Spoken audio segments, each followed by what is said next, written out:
Judge, Oo, Congressman. ikaw ba'y nakakatulog ng mahimbing? Ano ibig mong sabihin? Hindi ka ba nakukonsensya? Ba hindi? Iniisip mo ba na mali ang hatol ko? Baka iniisip mo na mas magaling ka kaysa sa akin. Judge, hindi ko tinatawanan ng iyong karunungan. Ang konsensya mo dapat tatulan. Inaakusahan mo ba ako? Judge, hindi kita inaakusahan. Inuusig ko ang budhi mo na lubog sa kadiliman. Lumilis ka na sa iyong katungkulan, Congressman. Mag-ingat ka.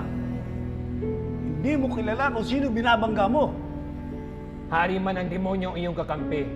Hindi kami titigil hanggang hindi namin kayo magapi. Judge, hindi pa tapos ang laban. Hindi ka namin tatantanan hanggang hindi magkaroon ng katarungan.